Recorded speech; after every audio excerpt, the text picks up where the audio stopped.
जय Hind and hello guys, स्वागत है आपका आपके अपने YouTube चैनल ज्ञानदेव होस्ट में। और इस वीडियो में मैं आपको बताने वाला हूं Indian navy Agniveer SSR and MR recruitment 2025 online form के बारे में कि कैसे आपको ये फॉर्म फिलअप करना है। गाइस वैसे तो मैंने इसके फॉर्म फिलअप की वीडियो बना दी थी, बट मैंने देखा कि आपके सामने अलग अलग प्रॉब्लम आ रही है, तो ऐसे में एक एक करके कमेंट का आंसर करना पॉसिबल नहीं होता, इसलिए आपके लिए स्पेशल वीडियो बनाई जा रही है जिसको वॉच करके आप लोग इस फॉर्म को बिना किसी मिस्टेक के भर पाएंगे और कोई भी आपके सामने इशू नहीं आएगा, और अगर आएगा तो उसका सॉल्यूशन आपको यहां पर दे दिया जाएगा। तो वीडियो को आपको पूरा देखना है, और अगर आपने अभी तक वीडियो को लाइक शेयर नहीं किया कर दीजिए। चैनल के ऊपर पहली बार आए हैं तो चैनल को जरूर सब्सक्राइब कर लेना। इसके बाद में गाइज जो लिंक मैंने आपको वीडियो के डिस्क्रिप्शन में दिया है आप ओपन करेंगे। ओपन करने के बाद आपके सामने इस भर्ती की इंफॉर्मेशन आ जाएगी। ये भर्ती पिछले कुछ टाइम से अटक गई थी, जिसके चलते इन्होंने यहाँ पर एक साथ में ही फरवरी 2025 बैच, जनवरी 2026 बैच एंड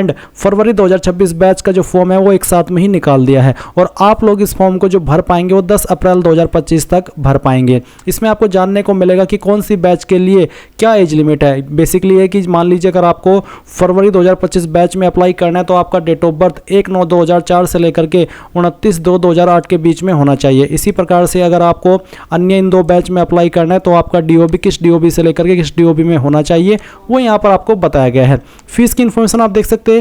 इसमें आपको टोटल 649 रुपये फीस पे करनी होगी, क्योंकि 550 तो फीस है और उसके ऊपर अलग से आपको 18% GST भी देनी है। ये इन्होंने एक अलग तरीका निकाला है बच्चों को लूटने का। तो आप यहाँ पर सभी इन्फॉर्मेशन चेक कर लीजिएगा। जब आपको लगे कि आप इसमें अप्लाई करने के लिए एलिजिबल है तो आप इंपॉर्टेंट लिंक के सेक्शन में आएंगे और अप्लाई ऑनलाइन लिंक ओपन करेंगे।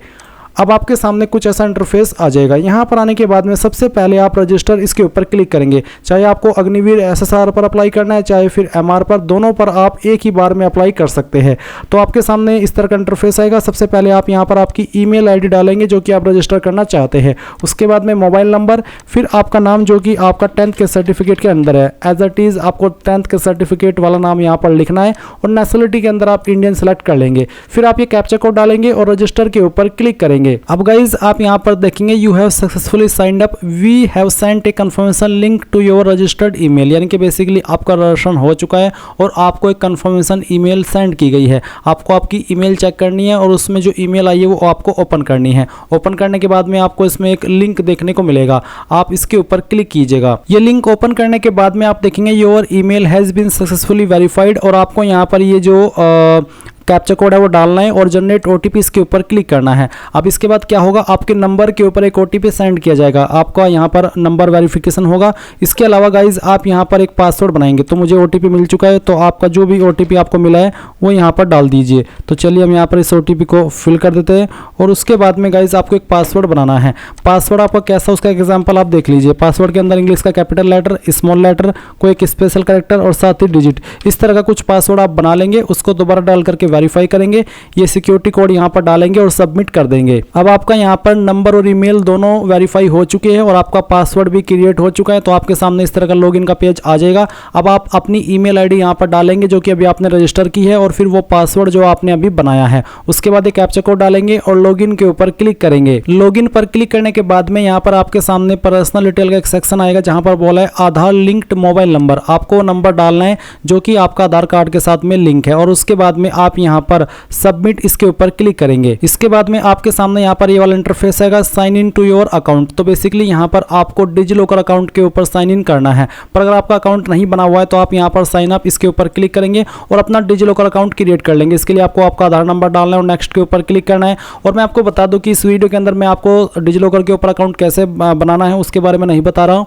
आप गूगल के अंदर जाइए या फिर यूट्यूब के अंदर सर्च कर लीजिए how to make DigiLocker account, या फिर डिजिलॉकर अकाउंट कैसे बनाएं ये भी आप सर्च कर सकते हैं। आपको बहुत सारी वीडियो मिल जाएगी। कोई भी एक वीडियो वॉच करके आप अपना डिजिलॉकर अकाउंट क्रिएट कर लीजिएगा, और जैसे आप क्रिएट कर ले या फिर अगर आपका पहले से बना हुआ है तो आपके सामने साइन इन के ऑप्शन आएंगे। आप यहाँ पर 3 माध्यम से साइन इन हो सकते हैं। एक तो है मोबाइल के थ्रू, दूसरा है यूजर नेम के थ्रू जिसमें कि आप यूजर नेम डालेंगे, अपना 6 डिजिट का सिक्योरिटी पिन जो कि आप अब अकाउंट क्रिएट करते समय बनाते हैं, या फिर आधार के थ्रू भी आप इसमें लॉगिन हो सकते हैं। तो कोई भी एक माध्यम आप सिलेक्ट कीजिए और साइन इन के ऊपर क्लिक कीजिए। इसके बाद में गाइज आपके रजिस्टर्ड नंबर पर एक OTP जाएगा। वो OTP OTP आप यहाँ पर डालिए और सबमिट कर दीजिए।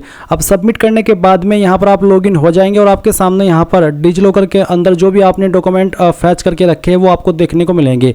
तो आपको जिसकी परमिशन देनी है वो आप दे दीजिए। जैसे कि यहाँ पर मैंने आधार कार्ड भी इसमें डाला हुआ है, डोमिसाइल डाला हुआ है, ITI सर्टिफिकेट, इसके अलावा डिप्लोमा। तो जो भी आप डॉक्यूमेंट को इसमें परमिशन देना चाहे वो दे दीजिए और उसके बाद में आप यहाँ पर अलाउ इसके ऊपर क्लिक करेंगे। अब गाइज आप यहाँ पर देखेंगे डोमिसाइल स्टेट, तो आपको आपकी डोमिसाइल स्टेट यहाँ पर सेलेक्ट कर लेनी है जिस भी स्टेट के आप निवासी हैं। फिर आपका नंबर और ईमेल यहाँ पर दी गई है। इसके बाद में आप नीचे की तरफ आएंगे और आप देखेंगे आधार नंबर, और तो बेसिकली यहाँ पर आपको आधार नंबर अपना देना है। फिर अगर आपका कोई अन्य नंबर है तो आप उस नंबर को यहाँ पर डाल दीजिएगा। उसके बाद में जो आपकी डेट ऑफ बर्थ है वो आपको सेलेक्ट कर लेनी है, पहले ईयर, फिर यहाँ से आपका मंथ और उसके बाद में डे, तो आपकी डेट ऑफ बर्थ आ जाएगी। फिर नीचे की तरफ आप आएंगे, अगर आपकी कैटेगरी इनमें से कोई है जैसे कि स्पॉन्सर्ड कैंडिडेट या फिर NCC कैंडिडेट या फिर स्पॉन्सर्ड कैंडिडेट बी, तो आप उसको टिक कर दें, नहीं तो आप इनको अनटिक रहने दें। फिर आप यहाँ पर जो आपका फर्स्ट नेम है वो आप एंटर करेंगे। ये नाम भी आपका 10th के सर्टिफिकेट के अकॉर्डिंग ही होना चाहिए। फिर आप यहाँ पर आपका जो मिडिल नेम है वो डालेंगे। बेसिकली जो आप यहाँ पर नाम दे रहे हैं उसमें आपको पहले फर्स्ट नेम डालना है, फिर मिडिल नेम और उसके बाद में लास्ट नेम। अगर आपका सिर्फ फर्स्ट नेम है तो फर्स्ट नेम डाल करके बाकी चीज़ खाली छोड़ दीजिए, और अगर आपके तीनों है तो तीनों डाल दीजिए। अगर कोई दो ही है जैसे कि फर्स्ट नेम और लास्ट नेम तो आप इस तरह से भर दीजिएगा। फिर आप यहाँ पर पेरेंट नेम यानी कि जो आपके अभिभावक है यानी कि जो आपके माता पिता है उनका नाम आप यहाँ पर देंगे। तो पहले में आप पेरेंट नेम में चाहे तो माता का नाम दे सकते हैं या फिर पिता का नाम दे सकते हैं। उसके बाद में यहाँ पर जो गार्जियन है उनका नाम आपको देना है। अब ये गार्जियन आपके कोई भी हो सकते हैं, माता पिता भाई बहन, तो आप यहाँ पर देना चाहे गार्जियन नेम दे दीजिए, नहीं तो आप चाहे तो इसको खाली छोड़ दीजिए। फिर जो आपका जेंडर है मेल फीमेल वो आप सिलेक्ट कर लेंगे। इसके बाद आइडेंटिफिकेशन मार्क फर्स्ट, आपकी बॉडी के ऊपर वो निशान जिससे आपकी बॉडी की पहचान होती है, ये निशान आपकी बॉडी के ऊपर कहीं पर भी हो सकता है, वो निशान आप लिखेंगे। फिर आइडेंटिफिकेशन मार्क टू, आपकी बॉडी के ऊपर दूसरा निशान, तो अगर आपकी बॉडी के ऊपर कोई एक ही मार्क है तो आप यहाँ पर दूसरे में नो मार्क लिख दीजिएगा। मैरिटल स्टेटस बताएंगे मैरिड या अनमैरिड, जो भी है वो आप सिलेक्ट कर लीजिएगा। इसके बाद में आप देखेंगे अपलोड फोटोग्राफ, तो आपको यहाँ पर फोटो अपलोड करना है। फोटो का साइज आपका 100 KB से कम रहना चाहिए, और फोटो आपका किस तरह का आपको अपलोड करना है वो भी आप यहाँ पर जान लीजिए। आपको जो स्लेट है वो हाथ में पकड़नी है और उसके ऊपर आपको नेम लिखना है और फिर आपको डेट लिखनी है, और साथ ही साथ ये चीज़ आप जो लिखेंगे वो ध्यान में रखना है कि आपको कैपिटल लेटर में लिखनी है। नेम कैपिटल लेटर, डेट किस डेट में आपने फोटो को लिया है वो चीज़, ये आपको इस तरह से यहाँ पर फोटो लगाना होगा। उसके बाद में आप यहाँ पर जो आपका सिग्नेचर वो अपलोड करेंगे, इसका साइज भी आपका 50 KB से कम रखा है, तो फाइल सेलेक्ट कीजिए और ओपन कर दीजिए। फिर डोमिसाइल प्रूफ आप यहाँ पर अपलोड करेंगे, तो जो भी आपका डोमिसाइल सर्टिफिकेट है वो आपको यहाँ पर सेलेक्ट कर लेना है।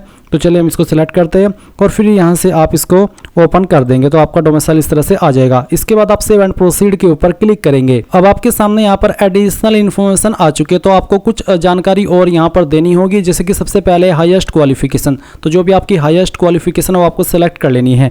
यहाँ पर SSR और MR की पोस्ट पर अप्लाई करने के लिए मैक्सिमम 12वीं मांगी है, SSR पर 12वीं और MR पर 10वीं। तो जो भी है आपके पास हाईएस्ट क्वालिफिकेशन वो सिलेक्ट कर लीजिए। फिर 10th क्वालिफिकेशन स्टेटस, 10th आपने कंप्लीट कर ली तो कंप्लीट, और अगर आप उसको कर रहे हैं तो आप करंटली परस्यूइंग के ऊपर क्लिक करेंगे। तो मेरी कंप्लीट है, मैं कंप्लीट सेलेक्ट कर लेता हूं। सेम वे में आपको 12वीं का स्टेटस बताना कि कंप्लीट कर चुके हैं या फिर अभी आप कर रहे हैं। अगर आप कंप्लीट कर चुके तो आपको यहाँ पर ये बोला है कि जो आपकी 12वीं है वो आपने मैथमेटिक्स एंड फिजिक्स के साथ में की हो, साथ ही साथ आपके 50% मार्क्स रहने चाहिए। फिर उसके बाद है ITI क्वालिफिकेशन स्टेटस, अगर आपने ITI की है तो आप यहाँ पर यस करिए, नहीं तो आपको नो करना है। Diploma qualification, are you diploma qualified, अगर है तो यस, और यस करने पर आपको बताना है कि आपका कौन सा स्ट्रीम में डिप्लोमा है, कितने परसेंटेज आए वो, और सर्टिफिकेट नंबर, साथ ही साथ डिप्लोमा का मार्कशीट भी अपलोड करेंगे। पर अगर आपके पास डिप्लोमा नहीं है तो आप सिंपली नो कर दीजिए क्योंकि ये कंपलसरी नहीं है। फिर पूछे कि do you apply for SSR, क्या आपको SSR पर अप्लाई करना है। अगर आप एलिजिबल है और आप इस पर अप्लाई कर रहे हैं तो आप यस कर दीजिए। यस करने के बाद आपसे पूछे कि आप एक स्पॉन्सर्ड कैंडिडेट है SSR के लिए, अगर हाँ तो यस, नहीं तो आप नो करिए। अगर आप बिल्कुल फ्रेशर है, एज फ्रेशर अप्लाई कर रहे हैं तो आप इसमें नो कर दीजिए। उसके बाद में डिक्लेरेशन के ऊपर टिक कर दीजिए। अब अगर आपको MR पर भी अप्लाई करना है तो आप यहाँ पर यस करेंगे। उसके बाद में यहाँ पर आपको बताना कि कौन सी ब्रांच को आप इसमें प्रेफरेंस देना चाहते हैं पहले नंबर पर, वो आप यहाँ पर आपकी चॉइस के अकॉर्डिंग इस तरह से जो प्रेफरेंस है वो दे दीजिए। अगर आप इसमें सेफ है आप, यानी कि आप कुक है, तो आप ये सिलेक्ट कर लीजिए। अगर आपको कुकिंग नहीं आती तो आप इसको मत दीजिएगा प्रेफरेंस, क्योंकि नहीं तो आपको बाद में ये काम करना होगा। इसके बाद गाइज पूछा यार क्या आप एक स्पॉन्सर कैंडिडेट है MR के लिए, अगर हाँ तो यस, नहीं तो आप नो करेंगे। उसके बाद में क्या आपके पास NCC सर्टिफिकेट है, अगर है तो यस, नहीं तो आप नो कर देंगे। क्या आपको स्विमिंग आती है, अगर हाँ तो यस, नहीं तो आप नो करेंगे। और इसके बाद आप सेव एंड प्रोसीड के ऊपर क्लिक करेंगे। अब आपको यहाँ पर फोटो अपलोड करना है, तो आप यहाँ पर लाइव फोटो अपलोड करेंगे। पहले में हम कैमरा ऑन कर लेते हैं। आपको किन चीज़ों का ध्यान रखना है फ़ोटो अपलोड करते समय या फिर फ़ोटो लेते समय, वो आपको यहाँ पर इंस्ट्रक्शंस दिए गए हैं। इसके बाद में आप अंडरस्टूड के ऊपर क्लिक करेंगे और फिर यहाँ पर आप एक एक करके अपने 4 फोटो कैप्चर कर लेंगे। पहला फोटो, फिर दूसरा फोटो, उसके बाद में तीसरा, फिर यहाँ पर चौथा। तो अलग अलग एंगल से आप यहाँ पर ये 4 फोटो ले लीजिएगा और उसके बाद में वैलिडेट एंड सेव इसके ऊपर क्लिक कीजिएगा एंड देन आप यहाँ पर नेक्स्ट के ऊपर क्लिक करिएगा। नेक्स्ट के ऊपर क्लिक करने के बाद में गाइज आपके सामने कम्युनिकेशन डिटेल आएगी, जहाँ पर आपको आपका प्रेजेंट एड्रेस ऊपर की तरफ भरना है। तो जो भी आपका प्रेजेंट एड्रेस है वो आप यहाँ पर लाइन 1 और 2 के अंदर थोड़ा थोड़ा पार्ट डाल देंगे। उसके बाद आप यहाँ से आपकी स्टेट सेलेक्ट कर लेंगे, फिर आपकी डिस्ट्रिक्ट आपको सेलेक्ट कर लेनी है, आपका ब्लॉक कौन सा है वो आप यहाँ पर लिख देंगे, नज़दीकी पुलिस स्टेशन कौन सा है वो भी आपको यहाँ पर लिख देना है और फिर आपका जो पिन कोड है वो भी आपको डाल देना है।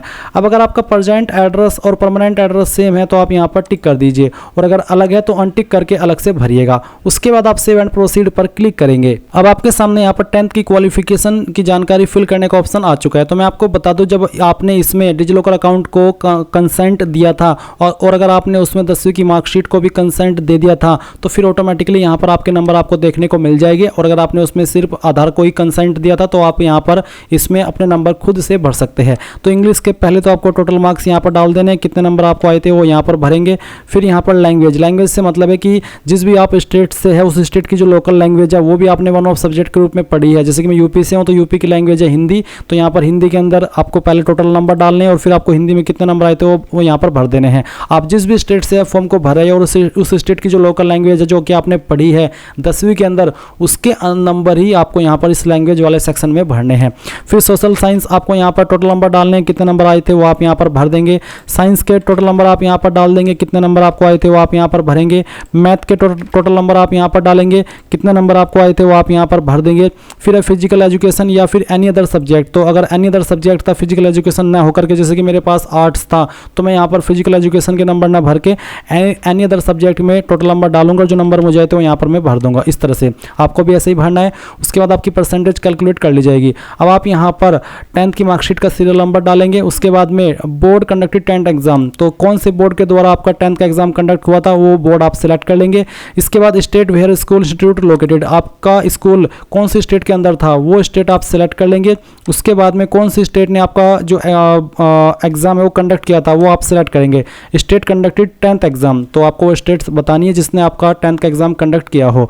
स्कूल इंस्टीट्यूट नेम, कौन से स्कूल कॉलेज के द्वारा आपका जो 10वीं है वो आपने किया था वो आप यहाँ पर उसका नाम पूरा डाल दीजिएगा। फिर आप यहाँ पर 10th की मार्कशीट अपलोड करेंगे। इसका फॉर्मेट PDF का रखा है, तो अगर आपकी फाइल इमेज के अंदर है इसके लिए आपको उसको PDF में बनाना होगा और गूगल के अंदर आएंगे, सर्च करेंगे इमेज टू PDF, पहली वेबसाइट आएगी, ये ओपन कर लीजिएगा। सिलेक्ट JPG इमेज इसके ऊपर क्लिक कीजिएगा और जो 10th की मार्कशीट है ओपन कर लीजिएगा, कन्वर्ट टू PDF कीजिएगा। PDF के अंदर कन्वर्ट हो जाएगी। डाउनलोड PDF के ऊपर क्लिक करेंगे तो ये डाउनलोड हो जाएगी PDF के रूप में। फिर आप चूज फाइल के ऊपर क्लिक करेंगे और इस फाइल को यहाँ पर सिलेक्ट कर लेंगे और उसके बाद में यहाँ से ओपन कर दीजिएगा। फिर आप नीचे सेव एंड प्रोसीड पर क्लिक कर देंगे। अब आपके सामने यहाँ पर 12वीं की क्वालिफिकेशन की जानकारी आएगी। सेम वे में आप 12वीं की इन्फॉर्मेशन भरेंगे। तो पहले तो आप यहाँ पर टोटल नंबर डाल दीजिएगा, उसके बाद में कितने नंबर आपको आए थे वो आप यहाँ पर भरेंगे। फिर लैंग्वेज वाला वही ऑप्शन है जो कि आपने अगर 12वीं के अंदर भी आपका जो लोकल लैंग्वेज का सब्जेक्ट है वो पढ़ा है तो आप यहाँ पर उसके टोटल नंबर डालेंगे, कितने नंबर आपको आए थे वो आप यहाँ पर डाल देंगे। फिर फिजिक्स के टोटल नंबर कितने नंबर आए थे वो आप यहाँ पर भरेंगे। केमिस्ट्री अगर आपके पास थी तो कितने नंबर उसमें टोटल थे वो भरिएगा, कितने नंबर आपको आए थे वो यहाँ पर डाल दीजिएगा। फिर मैथ के नंबर टोटल यहाँ पर डालेंगे, कितने नंबर आए थे वो आप यहाँ पर भर देंगे। ये इस तरह से आप भरेंगे। उसके बाद अगर आपके पास बायोलॉजी थी तो आप बायोलॉजी की भर सकते हैं और बाकी सब्जेक्ट जो केमिस्ट्री है उसको छोड़ सकते हैं। कंप्यूटर साइंस था, फिजिकल एजुकेशन था, कोई अन्य सब्जेक्ट था तो उसकी जानकारी आप भर दीजिएगा जैसे कि आप यहाँ पर देख रहे हैं और जैसे कि मैंने भरी है। उसके बाद नीचे की तरफ सेम वे में आप जानकारी भरेंगे जैसे कि आपने 10वीं की भरी, तो सीरियल नंबर आपको देना है 12th की मार्कशीट का। फिर आपका जो स्कूल इंस्टीट्यूट है वो कौन सी स्टेट के अंदर लोकेटेड था, स्थित था, वो आप सिलेक्ट करेंगे। फिर कौन सी स्टेट के द्वारा आपने आपका जो 12th का एग्जाम है वो कंडक्ट किया है वो स्टेट आपको सिलेक्ट करनी है। इसके बाद में कौन से स्कूल के द्वारा आपने की है उस स्कूल का नाम देंगे। फिर कौन से बोर्ड के द्वारा की है आपने आपकी 12वीं, वो बोर्ड आप सिलेक्ट कर लेंगे। फिर उसके बाद 12वीं की मार्कशीट आपको यहाँ पर सिलेक्ट कर लेनी है। मैं डेमो के लिए फॉर्म को भरा हूँ तो मैंने एक रैंडम फाइल सिलेक्ट की। अब आप save 12th mark details and proceed इसके ऊपर क्लिक करेंगे। अब गाइज आप यहाँ पर एग्जामिनेशन सेंटर प्रेफरेंस देंगे, तो आप पहली चॉइस स्टेट की देंगे कि किस स्टेट में आप अपना एग्जाम सेंटर चाहते हैं, और उसके बाद में उस सिटी को देंगे जिसके अंदर आप एग्जाम सेंटर चाहते हैं। उसके बाद सेकंड स्टेट की चॉइस आप यहाँ पर देंगे, फिर उसकी सिटी की प्रेफरेंस देंगे। उसके बाद में थर्ड प्रेफरेंस आपको देनी है स्टेट की और फिर उसकी सिटी की। उसके बाद आप सेव एंड प्रोसीड करके यहाँ से ओके कर देंगे। अब आपको यहाँ पर इसमें डिक्लेरेशन देखने को मिलेगा, आप इसके ऊपर टिक कीजिए और उसके बाद सेव एंड सबमिट एप्लीकेशन इसके ऊपर क्लिक कर दीजिए। तो चलिए मैं यहाँ पर इसके ऊपर क्लिक कर देता हूँ और यहाँ से ओके कर देता हूँ।